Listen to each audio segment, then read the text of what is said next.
नमः सिद्धेभ्यः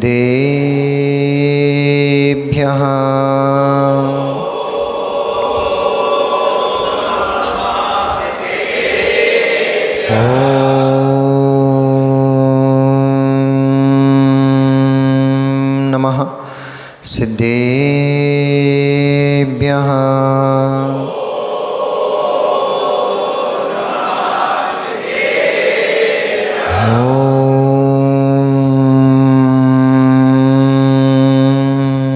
नमः सिद्धेभ्यः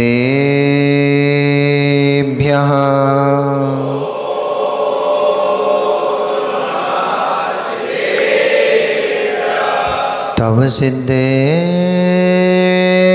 सिद्धे संयम सिद्धे चरित्र सिद्धेया नाणं मिदंसनं मेया सिद्धे शिरसा नमस्सामि सिद्धं संपूर्णभव्यर्थं सिद्धे कारणमुत्तमं प्रशस्त दर्शन ज्ञान चारित्र प्रतिपादनम् सुरेन्द्रमुकुटाश्लिष्ट पादपद्मांशुकेशरम् प्रणमामि महावीरं लोकत्रय मंगलम् नमो अरिहन्ताणं नमो सिद्धाणं नमो आर्याणं नमो वज्रायाणं नमो लोहे सव्यसाहुणम् जय बोलिए अनंत अनंत परम सिद्ध परमेष्ठी भगवान की। जय बोलिए अनंत अनंत 24 तीर्थंकर भगवान की। देवाधिदेव 1008 श्री चिंतामणि प्रभु पार्श्वनाथ भगवान की। देवाधिदेव 1008 श्री वर्तमान शासन नायक भगवान महावीर स्वामी की। बीतरागी प्रभु भगवान रामचंद्र स्वामी की। आचार्य भगवंत कुंद कुंद देव की। आचार्य भगवान रविशरण स्वामी महामुनि राज की। परम पूजनीय चरया श्रोणमयी अध्यात्म योगी आचार्य गुरुदेव श्री विशुद्ध सागर जी महामुनि राज की। अहिंसामयी जैन धर्म की।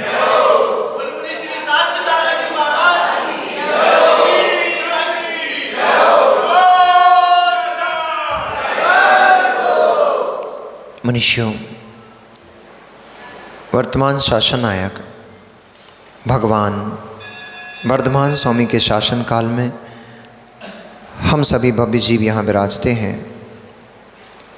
परम भट्टारक महाश्रमण उन भगवान वर्धमान स्वामी के मुख कमल से निश्चित भागवादिनी भगवती मज्जनवाणी का हम सभी भव्य जीव यहाँ करुणांजलि लगा करके पान कर रहे हैं। यह भागवादिनी यह भगवती मज्जनवाणी सभी जीवों का कल्याण करे, सभी जीवों का मोक्ष मार्ग प्रशस्त करें।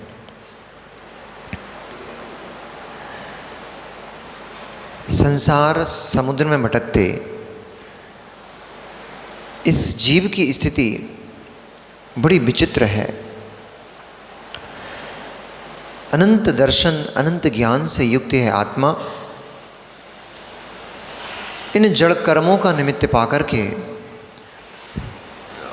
और संसार में अपनी ही शक्ति को नहीं पहचान पाती है। ये बड़ी विचित्र बात है। जिस कर्म में कोई शक्ति नहीं, जो अपने आप में जड़ है, वह इतना बली कि जो चेतन आत्मा है उस चेतन आत्मा को उसने अपने शिकंजे में जकड़ के रखा हुआ है। बलशाली आत्मा अनंत बल से युक्त अनंत बल से युक्त जीव द्रव्य आत्मा पर निर्बल कर्मों ने उस आत्मा को निर्बल बना दिया। जिन कर्मों में बल नहीं है, क्योंकि वे तो पौद्गलिक हैं, उनमें न सुख है, न ज्ञान है, न वीर्य है। वीर्य अर्थात बल। जिन जड़ कर्मों में बल नहीं, उन जड़ कर्मों ने इस परम बलशाली आत्मा को निर्बल बना दिया। किंचित कुछ करने से पहले इस जीव को 50 बार नहीं 50,000 बार सोचना पड़ता है। अपने उस शक्ति के अनुभूति के लिए उसको कर्मों से अनुमति लेना पड़ती है। कितनी विडंबना है संसार में इस जीव की, कि जो स्वयं में निश्चेष्ट हैं, जो स्वयं कुछ करने की शक्ति नहीं रखते हैं, इस जीव को कुछ करने के लिए उनसे पूछना पड़ता है, उनसे अनुमति लेना पड़ती है। और ये सब राजू भैया सिर्फ ये सब हुआ सिर्फ निज आत्म द्रव्य को नहीं पहचानने के कारण। जब समय था, जब बल था, जब बुद्धि थी, विवेक था, ज्ञान का क्षयोपशम था, सब कुछ अपने पास था, उस समय हम निज आत्म तत्व का निर्णय नहीं कर पाए। यदि हमने उस समय अपने आत्म द्रव्य का आत्म तत्व का निर्णय कर लिया होता तो ये स्थिति नहीं देखना पड़ती। जैसे उस दिन इंद्र ने कहा था अपने पिता से कि पिताश्री, मैं दशानन को यूं चुटकी में चूर करने की सामर्थ्य रखता हूं, फिर भी मैं क्या सोचता हूं कि यदि इस कंटक को जब कोमल था, छोटा सा था, उस समय ही मैंने इसको जमींदोज कर दिया होता, उस समय ही इसको निकाल करके मैंने वृक्ष से फेंक दिया होता, तो आज ये दिन नहीं देखना पड़ता। आज ये छोटा सा कंटक मेरे सामने मजबूत नुकीले कांटे की पर्याय को लेकर के नहीं खड़ा होता। मैंने भूल कर दी, मैंने भूल कर दी। इस कंटक को उसी समय निकाल दिया होता तो आज ये दिन नहीं देखना पड़ता। पर अब पछताए होत क्या, जब चिड़ियाँ चुग गई खेत। बाड़ी लगाने का अभिप्राय तब है जब फसल लहरा रही थी और उसमें बाल आना शुरू हुई थी। अब बाल पक चुकी हैं और चिड़ियों ने उन बालों से दाने को खा लिया है। अब कितनी बाड़ी लगाते रहो, बाड़ी का प्रयोजन क्या? आनंद तो तब है, आनंद तो तब है फसल लहलहा रही है, सभी के मन को लुभा रही है, सभी का मन अपनी ओर आकर्षित कर रही है। ऐसी युवा अवस्था की फसल में बाड़ी लगाओ, उसकी रक्षा करो, तो फसल आनंददायक मोती से दाने देगी। अब जब चिड़ियाँ चुग ही चुकी हैं, अब बाड़ी लगा रहे हो, अब बाड़ी लगाने से क्या होगा? आनंद तो तब था, आनंद तो तब था जब प्रचंड युवा यौवन का उन्माद भरा हुआ पड़ा था। प्रचंड यौवन अवस्था में प्रचंड यौवन का उन्माद भरा पड़ा था। उस समय अपनी इंद्रियों पर बाड़ी लगा देते, उस समय इस फसल की निगरानी कर लेते, देख रेख कर लेते, तो आपकी ये चेतन फसल आज मुस्कुरा रही होती। अब 80 साल के हो गए, हाथ पैर कपकपाने लग गए, अपने पैरों पे अपना शरीर खड़ा नहीं हो पा रहा। उसके लिए एक बाकर मंगाना पड़ रही है, सहारे के लिए लाठी जल मंगाना पड़ रही है। अब भाव उत्पन्न हो रहा है, मुझे महाव्रत उस समय धारण कर लेता तो हो जाता, अब क्या करूं? उस समय मेरी बुद्धि चल गई होती, उस समय महाव्रतों को धारण कर लिया होता तो बहुत अच्छा हो जाता। हर व्यक्ति सोचता है, ये हर व्यक्ति सोचता है ऐसा। जब खटिया पे पड़ा पड़ा खांसता खकारता रहता है, और जब उसके बेटी बहू उसको धुतकारते हैं, नाती पोते उसको ताने मारते हैं, तब पड़ा पड़ा सोचता है, ओ मैंने अपनी पूरी जवानी इनको पैदा करने में, इनको पालने पोसने में बर्बाद कर दी और उस मेरी पूरी जवानी की मेहनत का फल ये प्राप्त हो रहा है।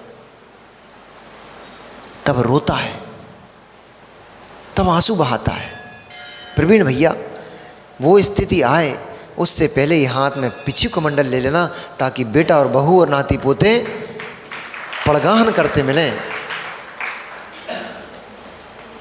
वो स्थिति मत आने देना। कम से कम बीज नहीं बचा पाए हैं, पूरी फसल नहीं बचा पा रहे हो, इतनी तो कम से कम बचा लो कि हमारा बीज सुरक्षित हो जाए। इतनी ही रक्षा कर लो, हमारा बीज सुरक्षित हो जाए, तो कम से कम आज जो हमारी बुद्धि काम कर गई है, अगली फसल में हम पहले ही बाड़ी लगा लेंगे। बीज ही नहीं बचेगा, अगली फसल किससे लोगे? साहुला जी, बीज ही नहीं बचेगा। प्रदीप जी सुन रहे हो क्या? बीज ही नहीं बचेगा, अगली फसल किससे लोगे? बाड़ी किस लिए? राजेश भैया तो पीछे बैठ जाते हैं, उनको पता है महाराज जी हमें घेर लेंगे भाई, तो पीछे छिप के बैठ जाते हैं। मशीन चलाने का काम उसका है, क्या नाम? काके। मशीन काके चला लेगी। राजेश भैया आप तो आगे आओ, घबराते क्यों हो? वो कुछ बोलेंगे भी, घेरेंगे तो आपके हित के लिए घेरेंगे, अहित के लिए थोड़े घेरेंगे। तब नहीं शर्मा रहे थे, तब नहीं छिपे थे, जब वो देवी घेर रही थी तब नहीं शर्मा रहे थे, तब तो आगे आके खड़े हो जा रहे थे। तब पिताजी से ये भी नहीं। देखो कितना बेशर्म हो जाता है लड़का, कितना बेशर्म हो जाता है। खुद घोड़ी पे बैठ गया, वृद्ध बच्चा बेचारा पीछे पीछे चल रहा है, पैदल चल रहा है। अरे उनसे कह देते, पिताजी शोभा नहीं दे रहा कि मैं घोड़े पे बैठा हूँ और आप पैदल चल रहे हो। पर क्या है, एक दिन मैंने बताया था प्रधानता और मुख्यता का, गौणता और प्रधानता का सिद्धांत चलता है। उस समय हमारे राजेश भैया ही प्रधान थे। अब घोड़ी पे पिताजी को बैठा देते तो लफड़ा हो जाता ना फिर। इसलिए समझदारी का काम किया कि आपने घोड़ी पे पिताजी को नहीं बिठाया। पर वापस से बना वहीं पहुंचते हैं। ये राजेश भैया तो ऐसे चुटकुले छुड़वाते रहते हैं, उनको इसी में मजा आता है। बीज सुरक्षित कर लेना, क्योंकि बीज ही सुरक्षित नहीं हो पाया तो अगली फसल किससे लोगे? किसमें बाड़ी लगाओगे? किससे बोरे भर भर के मोती जैसे दानों को प्राप्त करोगे? इसलिए मैं प्रवीण भैया से कह रहा था, वो स्थिति मत आने देना कि जब बेटे बहू धुतकारें तब जाके दो रोटी खाने को मिले। नाती पोते ताने मारें तब जाके घर में रहने को मिले। मोहल्ले पड़ोस वाले दया और करुणा की दृष्टि से देखें। बेचारा बूढ़ा जब युवा था तो इन्हीं बच्चों के लिए पूरा भाग के दिन रात एक करता था। पर आज क्या स्थिति हो गई बेचारे की। ऐसे दया भरे शब्द कानों में पड़े, इससे पहले ही हाथ में गुरुदेव के चरणों में जाना और हाथ में पिछी कमंडल लेकर के अपना कल्याण कर लेना। फल सड़ भी जाए अनिल भैया फल सड़ भी जाए तो चिंता मत करो। कम से कम गुठली काम की है, समझदारी का काम कर लो। अब ना समझ लोग तो बे होते हैं, जिनके घर में आम सड़ गया उन्होंने उठाया फेंक दिया, अब कुछ काम का नहीं बचा। भी तो ना समझ लोग हैं। समझदार व्यक्ति उसमें से भी गुठली सुखा लेता है और उस गुठली का वमन कर देता है। 5 साल में वही गुठली लबालब आम से भर देती है।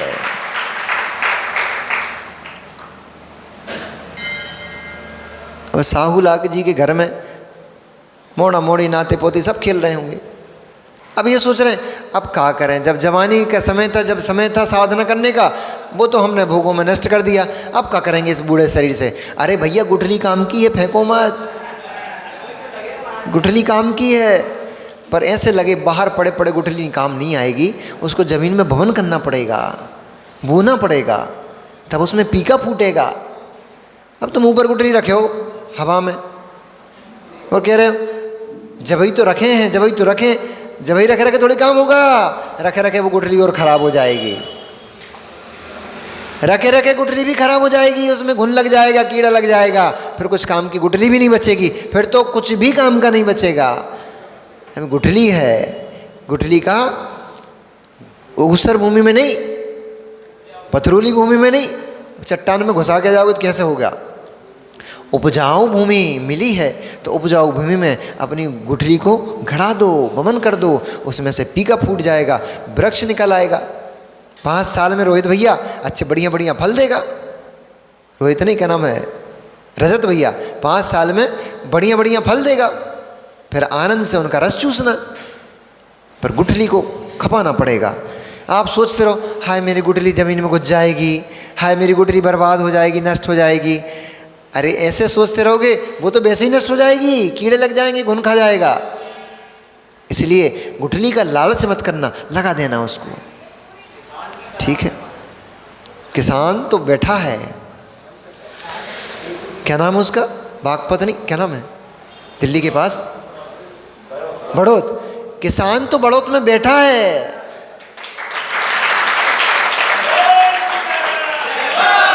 अब गुठली जमीन के अंदर घुसना ही नहीं चाह रही, वो कह रही है हम नहीं जा रहे, हम नहीं जा रहे, हम तो ऊपर ही अच्छे हैं, हम नहीं जा रहे, हम तो ऊपर ही अच्छे हैं। कैसे पीका फूटेगा।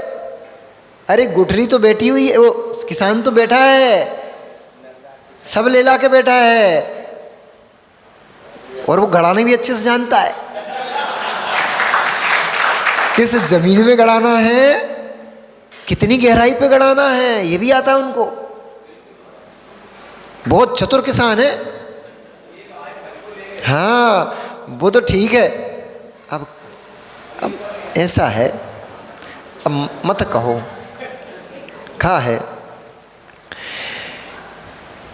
कभी कभी गुठली किसान समझदार गुठली लगा भी दी, किसान समझदार गुठली लगा भी दी, उसमें पीका भी फूट गया और कोमल कोमल पत्ते वाला वृक्ष भी निकल आया।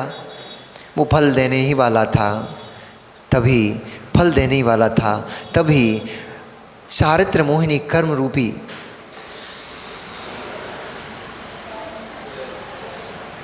नक्सलियों ने आकर के उस वृक्ष को काट दिया। अब क्या कर सकते हो,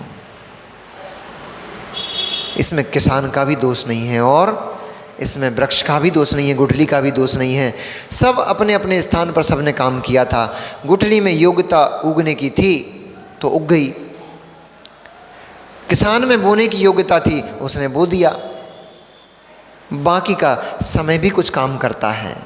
पाला पड़ गया, तुषार लग गया तो बेचारे वे वृक्ष के पत्ते भी मुरझा जाते हैं। ठंडी जम के पड़ जाए तो कोमल कोमल फसल क्या हो जाता है योग सागर जी, जब ठंडी अच्छी जम के पड़ जाती है तो पेड़ पत्ते मुरझा जाते, वृक्ष मुरझा जाते हैं, क्या हो जाता है, तुषार लग जाता है। गर्मी से अकेले नहीं झुलसते हैं, ठंडी में भी झुलसते हैं। अच्छी जम के ठंडी पड़ जाए तो वृक्ष सूख जाता है, पत्ते सूख जाते हैं, झुलस जाते हैं ठंडी से, उसको बोलते हैं तुषार लग गओ। अब मान लो गुठली में योग्यता उगने की थी, उग गई, कोमल कोमल पत्ते निकल भी आए, तभी ठंडी जम के पड़ गई, बेचारे पत्ते सूख जाते हैं। पर तुम अपने पत्तों को सूखने मत देना। किसान से पहले ही बोल के रखना, किसान से पहले ही बोल के रखना, ठंडी आएगी, मुझे मालूम है ठंडी आएगी, क्योंकि मौसम है वो तो आता ही है।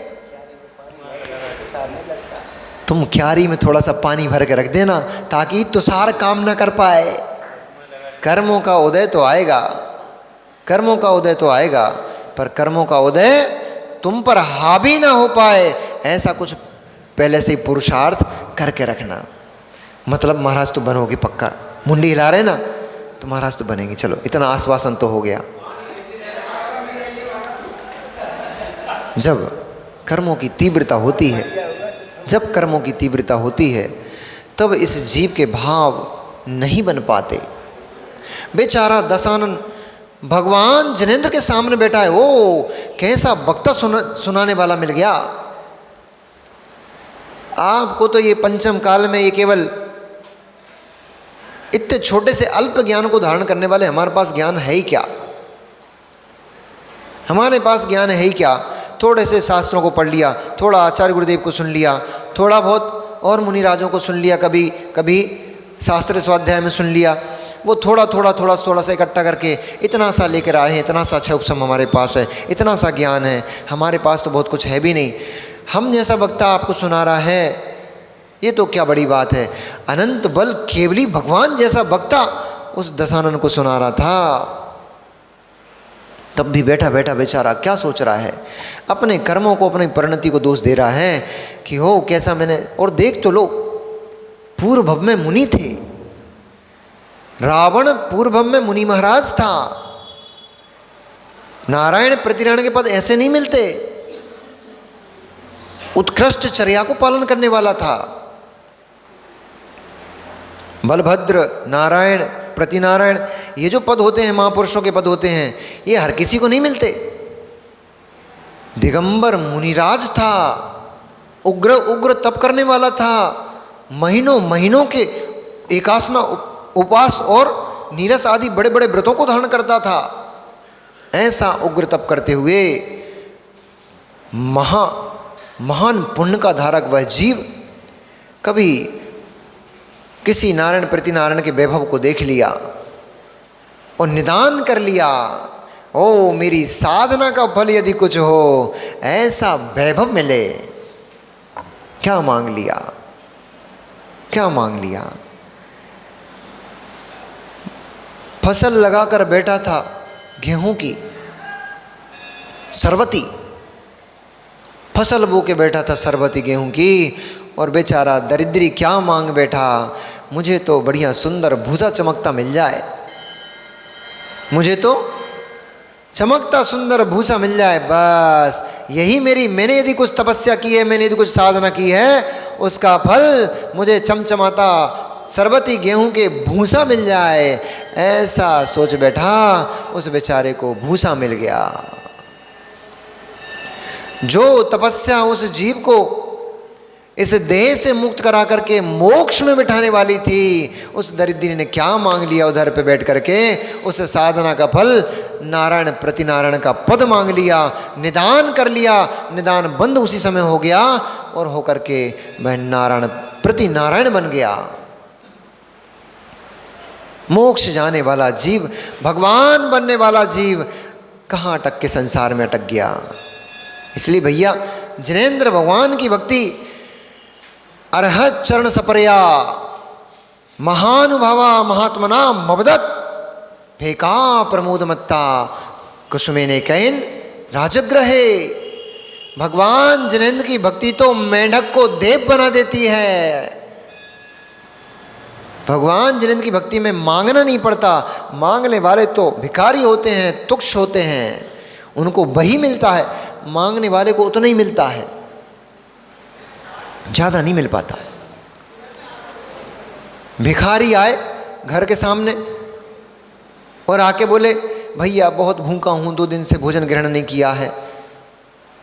इतना बोल के चुप हो जाए, शरीर में भूख से बहुत पीड़ा हो रही है, इतना बोल के चुप हो जाए, उसको भरपेट भोजन मिल जाएगा।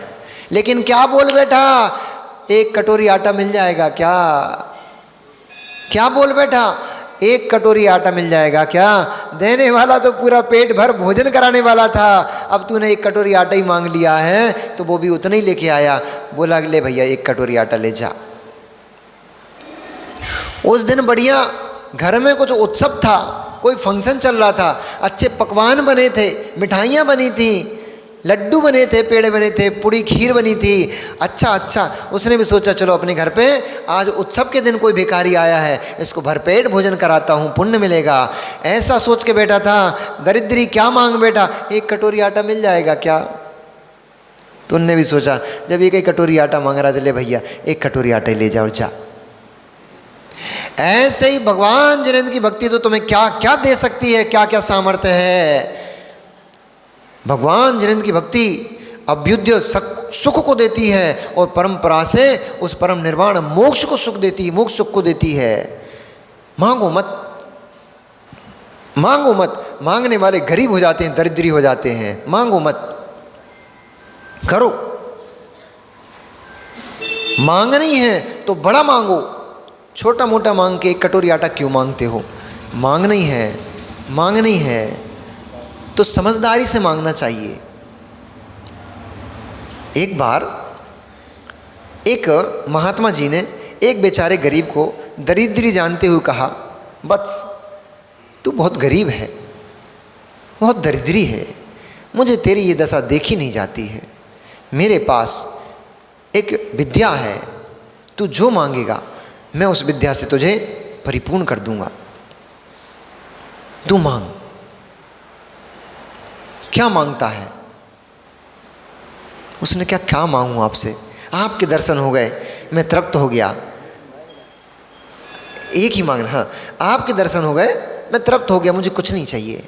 बोले नहीं, एक वरदान तो तू कुछ मांग ले, एक तू भी जो मांगेगा मैं तुझे वो दूंगा।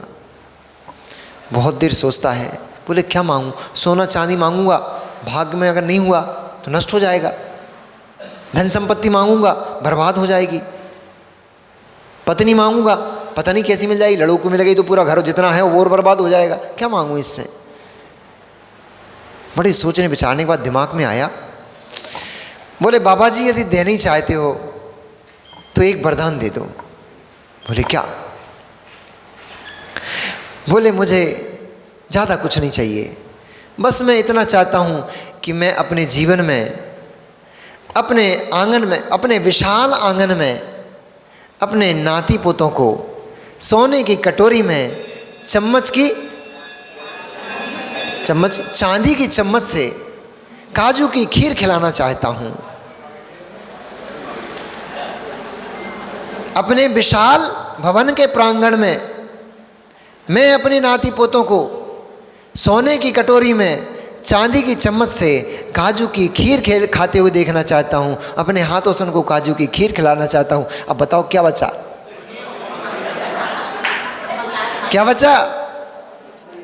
कुछ नहीं बचा। सब मांग लिया उसने। घर मांग लिया उसने, संपत्ति मांग ली उसने, दीर्घ आयु मांग ली। बूढ़ा होकर मरेगा तभी तो खीर खिला पाएगा नाती पोतों को। दीर्घ आयु मांग ली, यश मांग लिया, कुंवारा था यश मांग लिया, पत्नी मांग ली, नाती पोते बच्चे मांग लिया, सब मांग लिया और कहने को कुछ नहीं मांगा।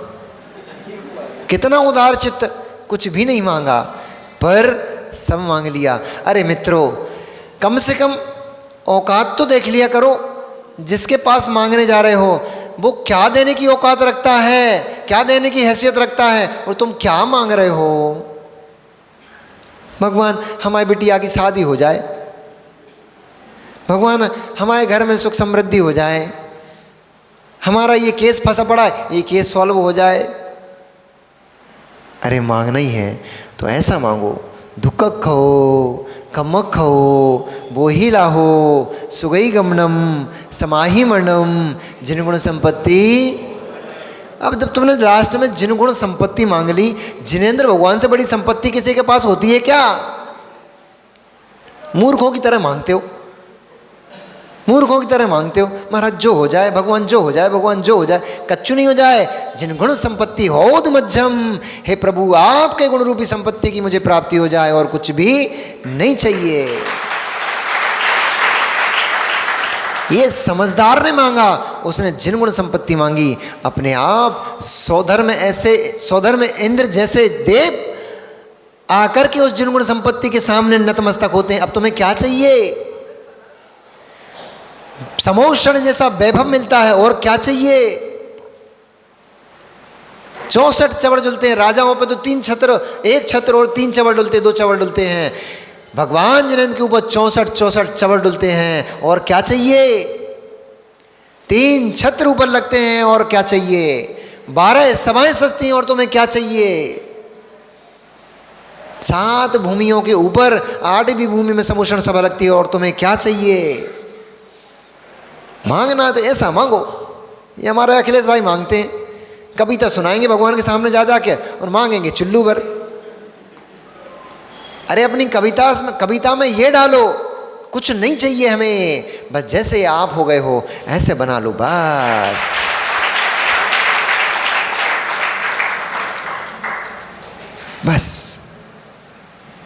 बस एक परमात्म गुणों की प्राप्ति हो जाए, बस एक परमात्म गुणों की प्राप्ति हो जाए, मुझे संसार में कुछ भी नहीं चाहिए।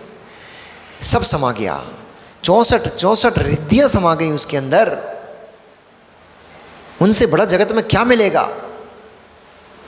ऐसी ऐसी रिद्धियां समा गई, वे मुनिराज किसी की तरफ देखकर मुस्कुरा दें उसके बारे न्यारे हो गए।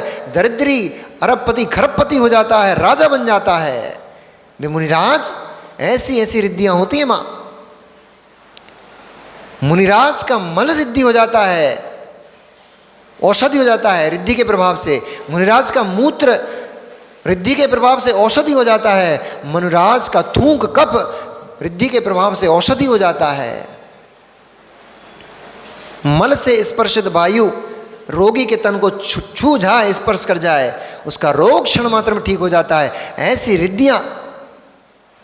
रिद्धियां तपस्या से मुनिराजों को प्रकट हो जाती है। पर वे मुनिराज उन रिद्धियों से निर्लिप्त हैं। जिन शासन में, जिन धर्म में, जैन धर्म में मुनिराजों की पराकाष्ठा तो देखो, निष्प्रहता तो देखो। चुट्टे पुट्टे एक दो भूत भुतड़ियां सिद्ध कर लेते रहते हैं, वे इतना प्रभाव दिखाते हैं, पूरी जनता के ऊपर राज करते हैं। कल महाराज जी एक कथा सुना रहे थे, किसकी थी? शुभचंद्र स्वामी और भरथरी की कथा सुना रहे थे शाम को। जो लोग शाम को बैठे थे उन्होंने जो कथा सुनी थी शाम को, चूर्ण वाली, मिट्टी की धूल वाली। भरथरी, राजा भरथरी और उनके भाई शुभचंद्र। भरथरी ने तप किया, रसायन सिद्ध कर ली, और शुभचंद्र स्वामी ने तप किया, उनने रिद्धि सिद्ध हो गई। पर वो रसायन पे ही तरा रहा था। मैंने ऐसा रसायन सिद्ध कर लिया है 12 वर्ष की तपस्या से, जिसको कहीं भी डाल दो सोना बन जाता है। मतलब मेटल, लोहे पे डाल दो तो स्वर्ण बन जाता है। ऐसे रसायन सिद्ध कर लिया है मैंने। बे मुनिराज कह रहे हैं, तूने क्या सिद्ध किया रे? तूने क्या सिद्ध किया मेरे भाई? तूने क्या सिद्ध किया? हमारे राजमहल में कौन से सोने की चांदी की कमी थी, हीरे मोती की कमी थी, जो तू ये सड़ी सी वस्तु सिद्ध करके मुझे दिखाने आ रहा है? तुझे मालूम है? कह रहे भैया हमने तो कम से कम रसायन सिद्ध कर लो, तुमने तो कछु सिद्ध नहीं कर पाए, तुम्हारे शरीर से तो कपड़े उड़ चले गए। तुझे क्या पता क्या शुद्धि हुई है? अरे बालक, तू नंगा शरीर देख रहा है, इधर स्वात्म उपलब्धि की सिद्धि हो रही है, तू नंगा शरीर देखने में लगा हुआ है और देखना चाहता है 12 वर्ष में क्या सिद्धि हुई है। मेरे लिए ये सब चीजें निष्प्रयोजनीय हैं, पर तू देखना चाहता है कि 12 वर्ष में क्या सिद्धि हुई है, तो मैं तुझे दिखाता हूं। उन्होंने जिस भूमि पर खड़े थे, अपने चरणों से नीचे, अपने चरणों के नीचे की इतनी सी मुट्ठी भर रज उठाई, और रज उठा करके और एक पर्वत के ऊपर फेंक दिया। वो पर्वत पूरा का पूरा पर्वत स्वर्णमयी हो गया। उसका नाम सोनागिर पर्वत हो गया। उस पर्वत का नाम सोनागिर पर्वत हो गया। क्या सिद्ध किया तूने 12 वर्ष की तपस्या में? इसलिए भूत भुतड़ियाँ कोई को सिद्ध हो जाएं, वे भूत भुतड़ियों पे तराने लग जाते हैं। अरे दिगंबर मुनिराजों को 64 रिद्धियाँ सिद्ध हो जाती, 63 रिद्धियाँ, 64 रिद्धियाँ सिद्ध हो जाती हैं। ऐसी रिद्धियाँ सिद्ध हो जाती हैं कि जिनका नाम लेने मात्र से गुण श्रेणी कर्मों की निर्जरा हो जाती है। ऐसे भी रिद्धिधारी मुनि, पर वे उन रिद्धियों से उनको कोई प्रयोजन नहीं है। क्यों? उन्हें तो अपनी केवल ज्ञान रूपी लक्ष्मी दिखाई दे रही है और कुछ भी नहीं दिखता है। ये निष्प्रता है। योजनों का समोषण लगा हुआ है। देवता चले आ रहे हैं भागे भागे, पर उनको कोई प्रयोजन नहीं है। ये निष्प्रता दिगंबर मुनिराजों की होती है। निर्गंथ मुनि कौन कहलाते हैं? केवली भगवान निर्गंथ मुनि हैं। हम लोग तो उपचार से निर्गंथ कहलाते हैं। हम लोग कौन से? परम निर्गंथ मुनि, स्नातक मुनि केवली भगवान हैं। हम लोग तो ठीक है, चल रहे हैं। अनगारी हैं हम लोग, तो अनगार हैं, अनगारी मुनि कहलाते हैं। ग्रह आदि नहीं रखते इसलिए अनगार हैं। और जो ग्रह रखते हैं वे तो जो धर्मशालाओं में ममत्व रखते हैं, मठ मंदिरों में ममत्व रखते हैं, धन संपत्ति इकट्ठी करने लग गए, अगर लग गए तो वे तो अनगारी भी नहीं बचे। अगर धर्मशाला में निवास करते हुए भी अनगारी हैं हम, क्योंकि हमारा नहीं है, लेकिन घर नहीं बनाया और धर्मशाला हमारी है, ऐसा कहने लग गए तो अब तो हम अनगारी भी नहीं बचेंगे, सागारी हो जाएंगे, ग्रस्त हो जाएंगे। पंचम काल में इतना ही तो है, वो भी नहीं कर पाए तो फिर क्या किया फिर तो। इसलिए क्षीण पुण्य आत्मा जीव बेचारा कुछ भी नहीं कर पाता है। संयम को धारण करने के लिए विशेष पुण्यात्मा चाहिए, पुण्य चाहिए पड़ता है। वह दशानन भगवान केवली के समुश्रण में, केवली के गंधकुटी के सामने बैठा बैठा प्रवचन सभा में क्या सोच रहा है, ओ धिक्कार मेरी पाप परिणति को, धिक्कार मेरी पाप परिणति को, कैसा मैंने पाप कर्म का बंध किया है। साक्षात केवली भगवान मुझे उपदेश दे रहे हैं, सुना रहे हैं, तब भी मेरे भाव क्यों नहीं बन रहे हैं कि मैं महाव्रतों को धारण कर लूँ। मेरे देखते देखते देखो वो मुनिराज बन गए, मेरे देखते देखते वो आरिका बन गई, मेरे देखते देखते देखो वो देखो उनको केवल ज्ञान हो गया। ऐसा चिंतन करते हुए वह सोच रहा है मेरे देखते देखते कितने जीवों ने कल्याण कर लिया अपना, पर मेरे अंदर ये अणुव्रतों को, महाव्रतों को धारण करने के भाव क्यों उत्पन्न नहीं हो रहे हैं।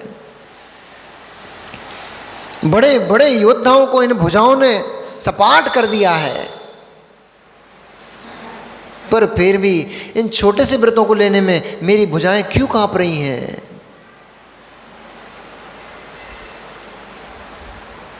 बहुत ताकत चाहिए तुषार भाई, बहुत ताकत चाहिए। महाव्रत के लिए नहीं, महाव्रत के लिए तो बहुत नहीं, बहुत बल चाहिए। इतना सा व्रत लेने के लिए बहुत ताकत चाहिए।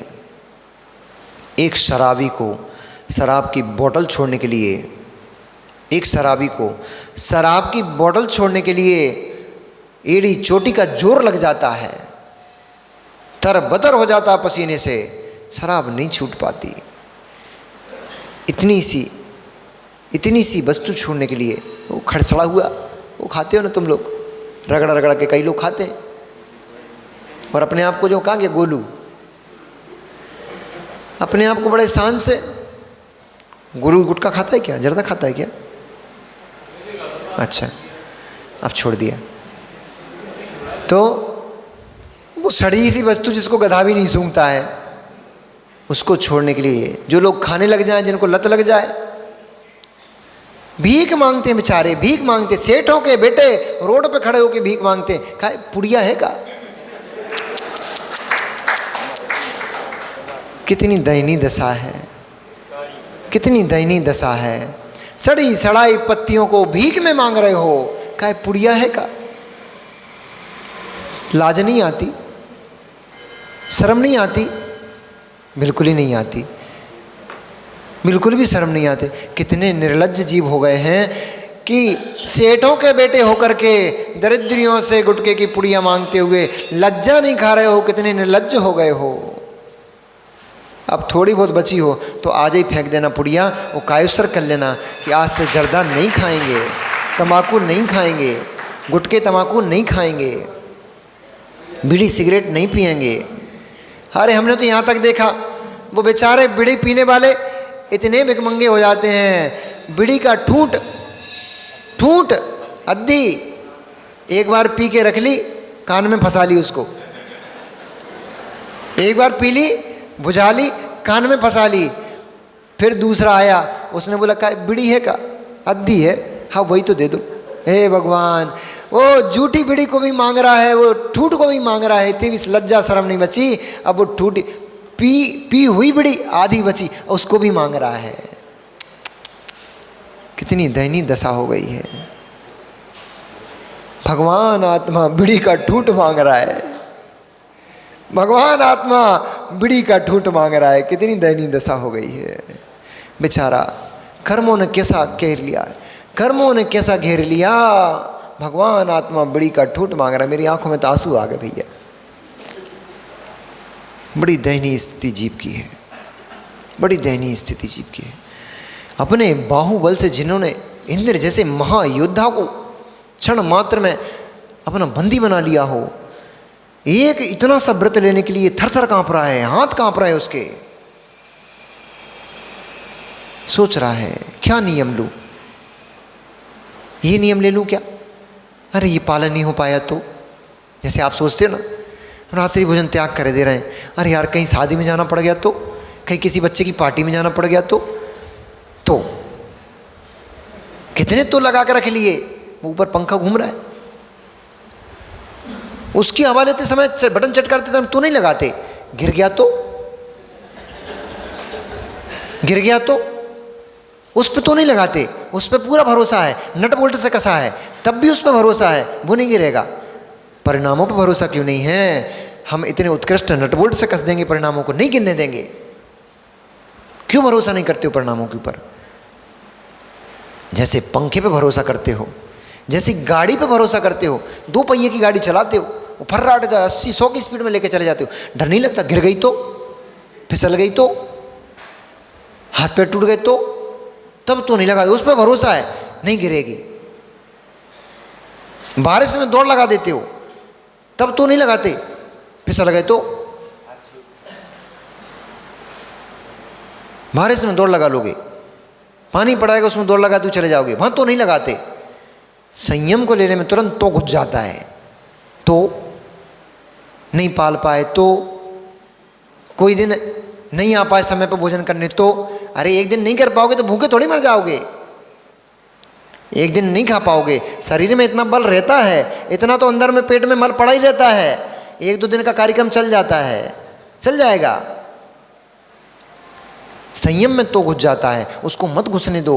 ये तो आपको, ये तो फिर नहीं सोचते, फिर नहीं सोचते हम धड़ाम से नरक में गिर गए तो, वहाँ नारकियों ने पकड़ पकड़ के हमें खूब ठोका तो, तब नहीं लगाते। यहाँ लगाते हो तो वहाँ लगाओ, मैंने पाप कर लिया और नरक में गिर गया, दुर्गति हो गई तो, मैं त्रियंच बन गया और मालिक ने हकनी से खूब मारा और आड़ गुल की तो, बांध दिया मुझे रस्सियों से, घंटों घंटों चला गया अपने काम से और आया ही नहीं, अब मैं प्यास से तड़प रहा हूँ, व्याकुल हो रहा हूँ, ऐसी स्थिति बन गई तो, तब नहीं लगाते तो, तब तो धड़ल्ले से पाप पे पाप किए जाते हो। पर पुण्य चाहिए पड़ता है, इसके लिए भी पुण्य चाहिए पड़ता है, नहीं तो वो तो लग जाता है। वो रावण को बेचारे को तो घुस घुस जा रहा है बीच में, तो खड़ा हो जाता है, उसको नियम नहीं लेने दे रहा। अंत में जब उसकी इस दशा को किसी मित्र ने देखा, उसने पूछा कि तुम चिंतित क्यों हो? उसने कहा भगवान की वाणी सुन ली, मुझे बड़ी तृप्ति हुई, व्रतों का, अणुव्रतों का, महाव्रतों का, सबका वर्णन सुन लिया, नरक का, स्वर्ग का, जीव की पर्यायों का, सबका वर्णन सुन लिया, पर मुझे फिर भी संसार से भय क्यों उत्पन्न नहीं हो रहा? मेरा मन अभी भी 5 इंद्रियों के विषयों में क्यों लगा पड़ा है?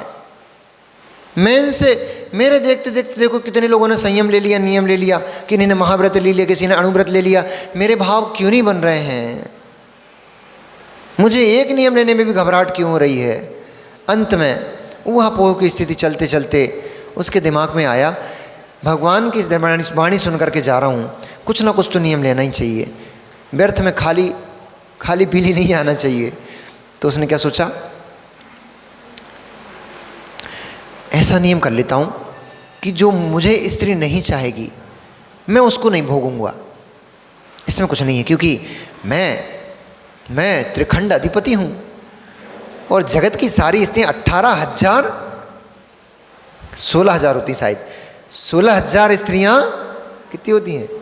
16, 18 तो बलभद्र की होती हैं, बलभद्र की 16 होती हैं, 18,000 स्त्रियाँ, 18,000 स्त्रियों का स्वामी मैं प्रतिनारायण, और सारे भू पर मेरा ही राज चलता है। कौन स्त्री होगी जो मुझे नहीं चाहेगी? इस अहंकार में आकर, अहंकार में ही सही, कम से कम एक नियम तो लेके गया, और उस नियम से ही सीताल के शील की रक्षा हो पाई। सोचा ये नियम ले लेता हूं, इसमें ज़्यादा कुछ लगेगा नहीं। उसने नियम कर लिया, भगवान मैं ना तो अणुव्रतों को धारण कर सकता हूं, इसके पीछे बहुत बड़ा रहस्य छिपा पड़ा है, क्योंकि सिद्धांत है प्रति नारायण नियम से नरक जाता है, और भी जाते हैं लोग।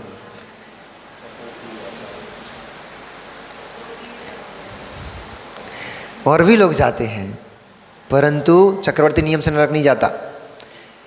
संयम धारण करेगा तो मोक्ष जाएगा, उपरिम स्वर्ग में जाएगा। संयम धारण नहीं करेगा तो नरक जाएगा। और भी नरकगामी जीव होते हैं, पर प्रति नारायण नरम नियम से नरक ही जाता है। इसलिए जो नरकगामी जीव होता है वो अणुव्रतों को भी धारण नहीं कर सकता। सिद्धांत है। अब देख लेना, अपने आप को परिचय कर लेना। जिन जिन जीवों के 8 मूल गुण भी धारण करने के भाव नहीं बन पा रहे हैं, वे जीव या तो नरक पर्याय का बंध कर चुके हैं अथवा भविष्य में नरक पर्याय का बंध नियम से करने वाले हैं। इसलिए उनके भाव ही नहीं बन रहे हैं। हम रात्रि का भोजन छोड़ पाएँ, हम पानी छान के पी पाएँ, हम जीवों के ऊपर दया कर पाएँ, हम जिनेंद्र भगवान के दर्शन कर पाएँ, दर्शन का नियम ले पाएँ। ऐसे जीव जो अणुव्रतों को धारण नहीं कर पाते, या तो उनका नरक गति का बंध हो चुका है अथवा नरक गति से आए हुए जीव हैं, वे नहीं ले पाएंगे। थर्मामीटर मैंने आपके हाथ में पकड़ा दिया है, अब आप बैठे बैठे नापते रहना अपना कितना बुखार है। नहीं परिणाम यदि हो रहे हैं अणुव्रतों के, महाव्रतों को धारण करने के, तो नियम से आपके साथ गड़बड़ है।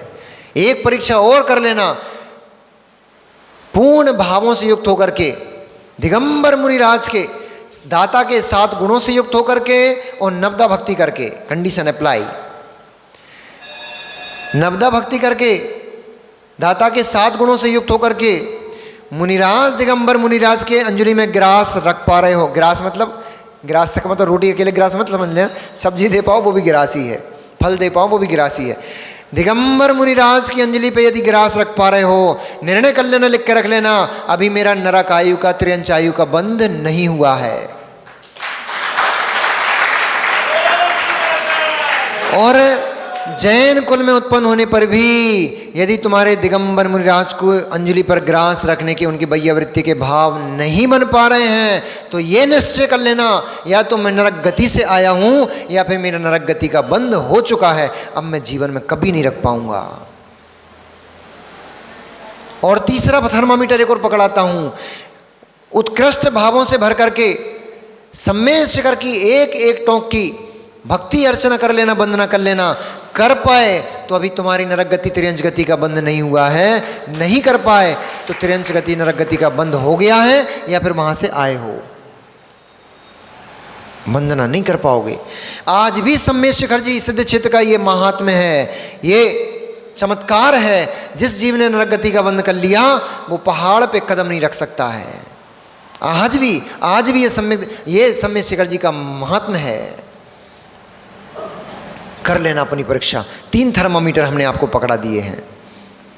उस दशानन ने भगवान जिनेंद्र के सामने नियम ग्रहण किया कि भगवान मैं अणुव्रतों को धारण नहीं कर पाऊंगा, मेरा सामर्थ्य मुझे नहीं लगती है कि मैं पाल पाऊंगा, मैं महाव्रतों को धारण कैसे कर पाऊंगा, इसलिए मैं बहुत सारे नियम अणुव्रत आदि मैं बहुत सारे छोटे छोटे नियम भी नहीं पाल पाने में समर्थ दिख रहा हूँ, इसलिए लेकिन आपके दर्शन से मैं कृतकृत्य हुआ हूँ, इसलिए मैं कम से कम एक नियम आपके चरणों में लेता हूँ कि आज से जो कोई भी स्त्री, चाहे वो स्वर्ग की तिलोत्तमा ही क्यों ना हो, जो स्त्री मुझे नहीं चाहेगी मैं उसके साथ बलात्कार नहीं करूँगा। जो स्त्री मुझे नहीं चाहेगी मैं उसके साथ स्त्री पुरुष के संबंध स्थापित नहीं करूँगा। ये आपके चरणों में बैठ करके मैं नियम ग्रहण करता हूँ। ऐसा नियम लेकर के उसको भी थोड़ा संतोष हुआ, खाली हाथ नहीं जा रहा हूँ, भगवान के दरवाजे पर आया था तो मैं कुछ लेके जा रहा हूँ। थोड़ा सा अच्छा लगा कि कुछ तो मैंने नियम लिया है, पर अणुव्रत धारण नहीं कर पाया, महाव्रत धारण नहीं कर पाया। फिर भी एक छोटा सा नियम भी कल्याणकारी होता है, भविष्य में काम आ जाता है, आएगा वह छोटा सा नियम भी काम आएगा। और उस छोटे से नियम ने ही सीता के सील की रक्षा की। इतना सा नियम लेकर के अपने पूरे परिवार के साथ वह अपने गृह लंका नगरी की ओर चला गया और वहाँ पर जाकर सुख से निवास करने लगा। यहाँ पर भानुकर्ण ने भी, अभी नहीं गया, भानुकर्ण ने भी बहुत सारे नियमों को, अनुव्रतों को ग्रहण किया, क्योंकि भानुकर्ण तो, कुंभकर्ण तो मोक्षगामी जीव थे, इसलिए उनमें प्रतिबंध नहीं था। इसलिए उन्होंने अनुव्रतों को धारण किया और नियम लिया कि हे भगवान, आपके चरणों में आज मैं नियम करता हूँ कि जब तक दिगंबर मुनिराज को आहार दान नहीं दूंगा तब तक मैं भोजन ग्रहण नहीं करूँगा। विभीषण ने भी अनुव्रतों को धारण किया, बहुत सारे उसने भी नियम लिए और भगवान के चरणों में नमस्कार पूर्वक वह अपने गृह निवास के लिए सभी दशानन उन्हीं के साथ बैठे हुए वानर वंशी राजा हनुमान श्रीशैल, वानर वंशी राजा हनुमान श्रीशैल ने भी वहाँ पर बहुत सारे नियमों को और अनुव्रतों को ग्रहण किया। बहुत छोटे छोटे और बड़े बड़े नियमों को भगवान श्री जिनेंद्र के चरणों में अंगीकार किया। और हनुमान अपनी किष्किंधापुर आदि जो देश को से जो राजे आए थे वे सभी अपने अपने निवास स्थान को चले गए और हनुमान अपने वानर वंश में जो उनका स्थान था वहाँ चले गए और रावण आदि राक्षस वंशी सभी अपने अपने योग्य स्थानों पर चले गए। जाकर के उन्होंने बहुत सुख का वेदन किया और सुखपूर्वक अपना वहाँ पर निवास करने लग गए। तब सैनिक के मन में प्रश्न उत्पन्न हो गया कि गणधर पृष्ठी भगवान, आपने सुग्रीव का बताया, बाली का बताया, रावण का बताया, नल नील का बताया और भी बहुत सारे वानर वंशी राक्षस वंशी राजाओं के बारे में आपने बताया। अभी अभी आपने एक नाम लिया जिसका नाम हनुमान था, श्रीशैल था। ऐसे जीव के बारे में तो आपने कहीं बताया ही नहीं। ये हनुमान कौन थे और हनुमान का दूसरा नाम श्रीशैल क्यों था और ये कहाँ के राजा थे? इनके बारे में तो अभी तक आपने कुछ बताया ही नहीं। पर आपने बोला कि भगवान जी ने इनके चरणों में बैठ करके उन्होंने नियम ग्रहण किए, अनुव्रतों को धारण किया। तो कृपया कर मुझे अभिभूत कीजिए, मुझे जो हनुमान हैं इनके बारे में तो कुछ बताइए कि ये हनुमान कौन थे, कहाँ के राजा थे और इनका चारित्र कैसा था। ये उदार चित्त थे अथवा क्रूर परिणामी थे, ये धर्मात्मा जीव थे अथवा अधर्मात्मा जीव थे, इन्होंने राज्य संपदा को कैसे भोगा, आदि आदि बातें की बहुत सारी जिज्ञासाएं उनके अंदर उत्पन्न हुई। तब गणधर परमेष्ठी गौतम स्वामी ने कहा, हे सैनिक, वानर वंश में जैसे बड़े बड़े महान महान युद्ध हुए हैं, बाली, सुग्रीव, नल, नील आदि आदि और भी अंगद आदि बहुत सारे राजे महाराजे हुए हैं, उसी वानर वंश में एक महाराज, एक बहुत ही बलशाली और बहुत सारी विद्याओं से युक्त एक विद्याधर राजा हुए जिनका नाम हनुमान था। वो हनुमान किनके पुत्र थे, मैं तुम्हें पूरी कथा कहता हूँ, तुम ध्यान लगा करके सुनो। तो भरत क्षेत्र के अंत में, जहाँ भरत क्षेत्र का अंत होता है, ऐसे भरत क्षेत्र के अंत में महासागर के निकट एक दंती नाम का पर्वत है, दंती पर्वत। वह चूंकि हाथी के दांत के आकार का है इसलिए उस पर्वत का नाम दंती पर्वत है। उस दंती पर्वत के समीप ही एक, उस दंती पर्वत के ऊपर राजा महेंद्र नाम के एक राजा हुए, उन्होंने वहाँ पर एक नगर बसाया था जो कि राजा विद्याधर थे और उन विद्याधर राजा ने वहाँ पर एक नगर बसाया था। उस नगर का नाम महेंद्र नगर था जो कि साक्षात महेंद्र स्वर्ग की ही उपमा को धारण करता था। जैसा स्वर्ग में महेंद्र, स्वर्ग में संपदा का और भोगों का भोग भोगता है, ऐसे ही महेंद्र राजा उस महेंद्र नगर में उत्तम भोगों को भोगते हुए निवास करते थे। उनकी रानी का नाम हृदय बेगा था, हृदय बेगा, हृदय बेगा, बेगी, बेगा नहीं, उन महारानी का नाम हृदया बेगी था, जो सभी गुणों में संपन्न थी, रूप रंग में साक्षात वह तिलोत्तमा को भी तिरस्कृत करती थी। इतनी रूप और लावण्य की प्रतिमा थी वे, और अपने प्रति में और धर्म में हमेशा अनुरक्त रहती थी।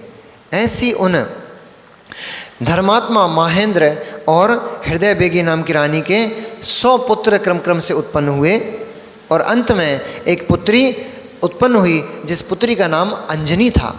उसको अंजना भी कहते थे। उस पुत्री का नाम अंजना था। उस अंजना को 100 भाइयों के बीच में वह पुत्री बहन थी, इसलिए सभी की बहुत लाडली और सभी को बहुत प्रिय थी। और महेंद्र की तो वह हृदय की कंठी ही थी। वह हर समय उस अंजना को अपने हृदय के समीप रखते थे, उसको बहुत लाड़ प्यार देते थे। और सभी भाई मिलकर के, जैसे एक माँ अपने बच्चे को नहलाती है, धुलाती है, उनको बहुत लाड़ प्यार दुलार देती है, ऐसे ही 100 के 100 भाई मिलकर के उस अंजना को छोटी अवस्था में नहलाते धुलाते थे, उसको अपने हाथों से भोजन कराते थे, उसका सारा बहुत ध्यान रखते थे, उसके साथ खेलते कूदते थे और उसकी बहुत सेवा करते थे। उसको एक क्षण के लिए भी अपनी आंखों से ओझल नहीं होने देते थे।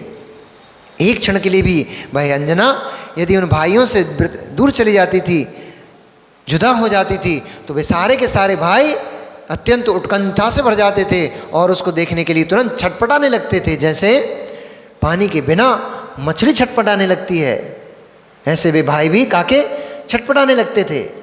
ऐसी परम प्रिय वह बहन अंजना क्रम क्रम से समय बीतता गया और वह वृद्धि को प्राप्त हुई। जब अंजना यौवन अवस्था को प्राप्त हो गई, और यौवन अवस्था को प्राप्त होते ही उसके रूप लावण्य में अत्यंत निखार आ गया, और वह अंजना, कुमारी अंजना वास्तव में कौमार्य की मूर्ति ही थी। अपने रूप लावण्य से युवाओं का मन आकर्षित कर लेती थी। वह जिस स्थान पर आचार्य भगवान रविशरण स्वामी ने तो कहा, उसकी सुंदरता का वर्णन करते हुए, उसके केश लताओं के समान थे, उसके नेत्र कानों तक लंबे थे।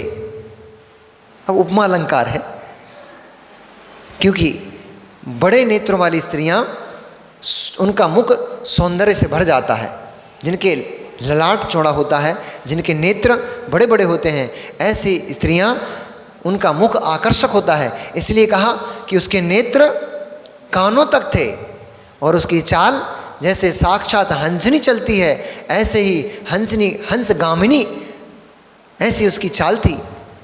और वह परम उत्कृष्ट पवित्र हृदय वाली, वह दूसरों के हृदय को लुभाने वाली स्त्री, साक्षात स्वर्ग की देवी ही उतरकर पृथ्वी पर आ गई हो, ऐसी शोभा को धारण करती थी। अब समय कम है, इसलिए अंजनी का ज़्यादा वर्णन नहीं करते। ऐसा मान के चलिए कि साक्षात इंद्र की सौधर में इंद्र की सची इंद्राणी ही पृथ्वी पर उस अंजना के रूप में उतरकर आ गई थी।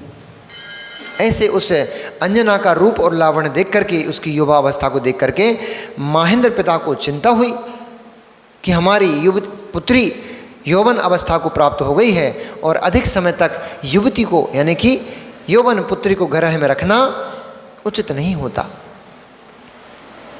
भावों की दशा विचित्र होती है, इसलिए इसका विवाह शीघ्र कर देना चाहिए।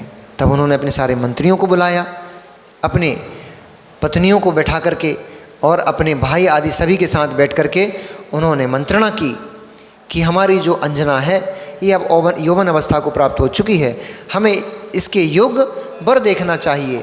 सो यदि किसी की नज़र में कोई योग्य पुत्र, योग्य युवराज हो, तो अपना अपना अभिमत रख सकते हैं।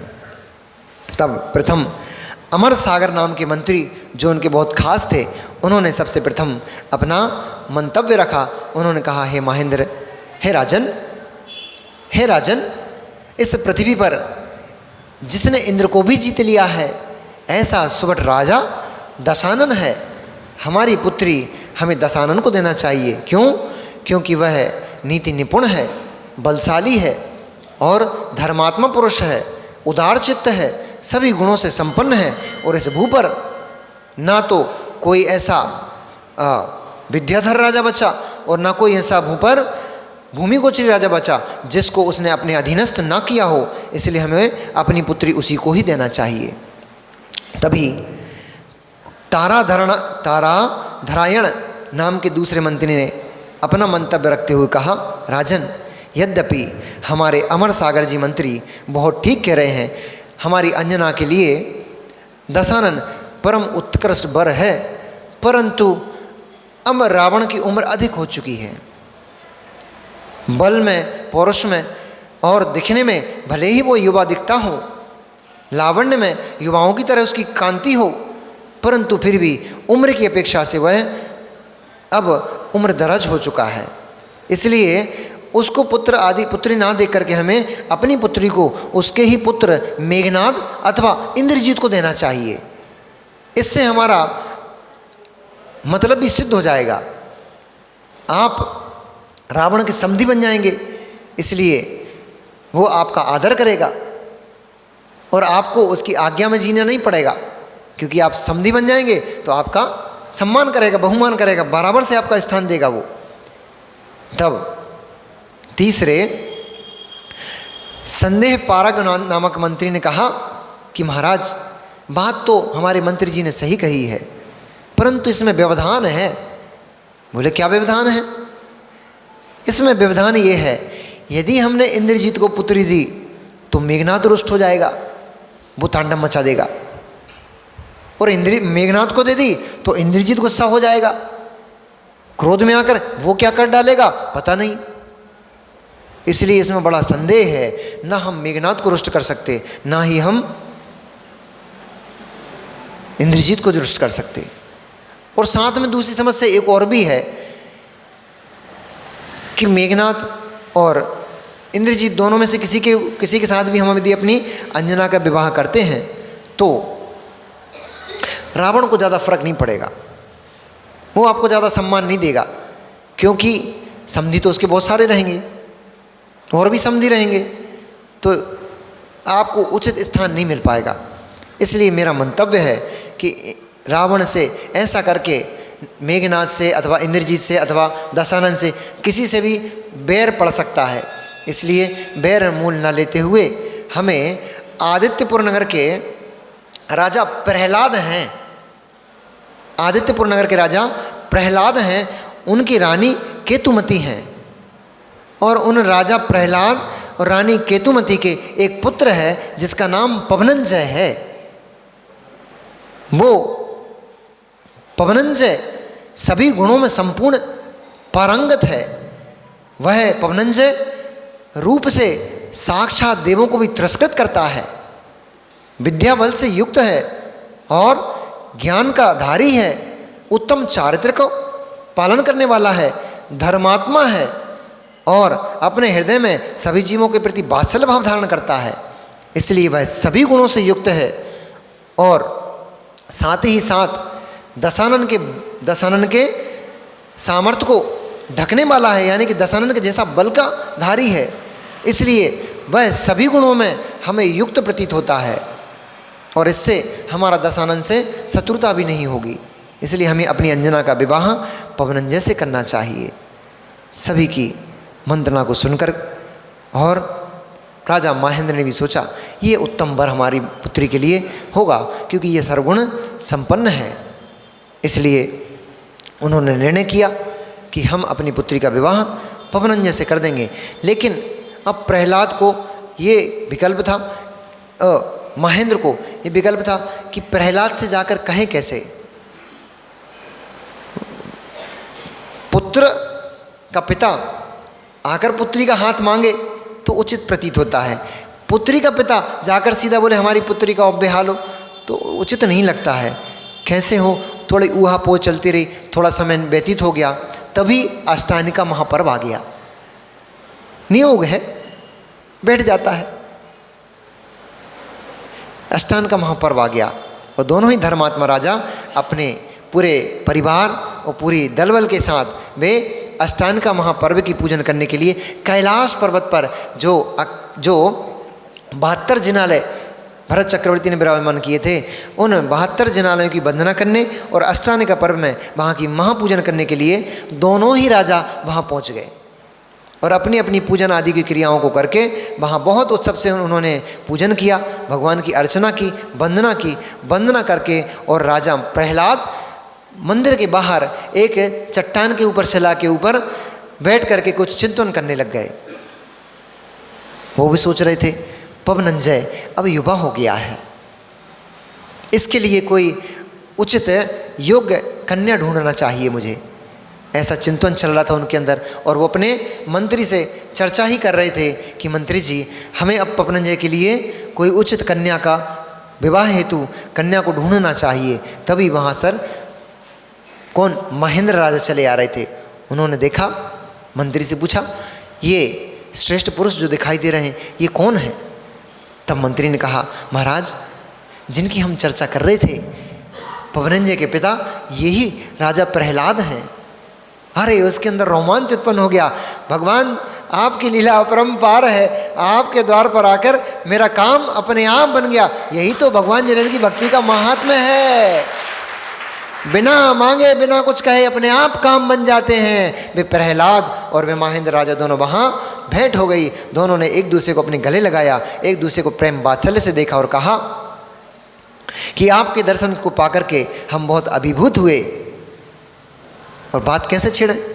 तो उन्होंने तुरंत कह दिया कि ये हमारी पुत्री अंजना है जो बहुत धर्मात्मा है और भगवान में बड़ी आस्था रखती है, गुणवंती है और रूप लावण्य से युक्त है। ऐसी इस कन्या की बड़ी जिज्ञासा थी कि हम अष्टांग का पर्व में भगवान की वंदना करने के लिए कैलाश पर्वत पर जाएं, इसलिए हम कैलाश पर्वत पर भगवान की वंदना करने के लिए अंजना को लेकर आए हैं।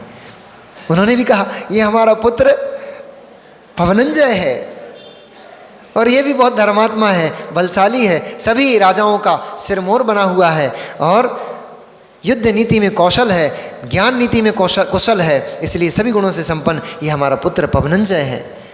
तभी प्रहलाद राजा अंजना की तरफ देख करके बोल पड़े, महेंद्र जी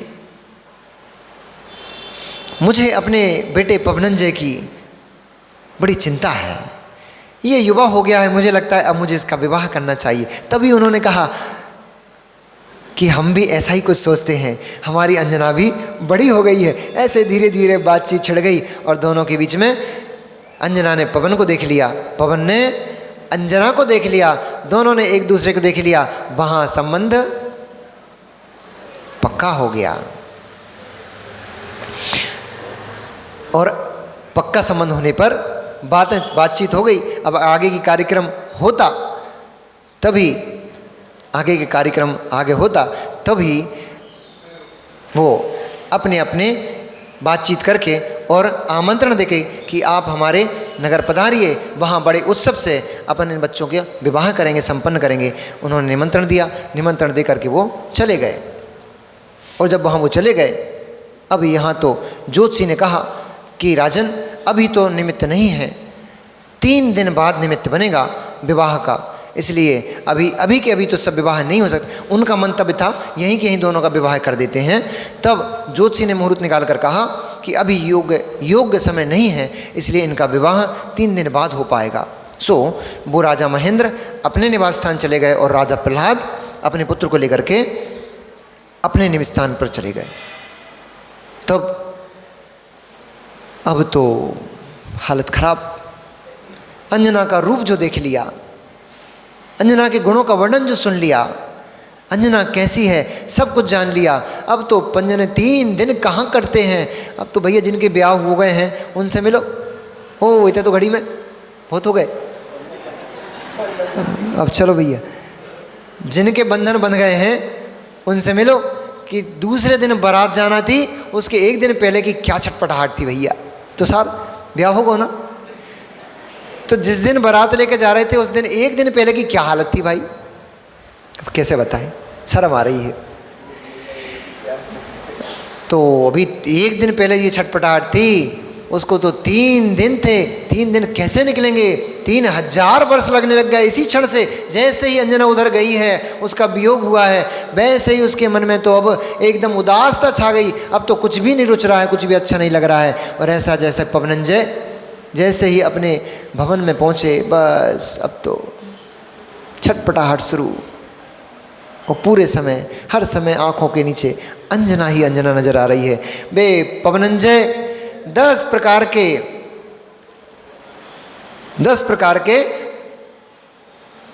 बाणों से वेधित हो गए। अभी 10 प्रकार बाण कौन से हैं वे कल सुनने को मिलेंगे, एक समय बहुत ज़्यादा हो गया।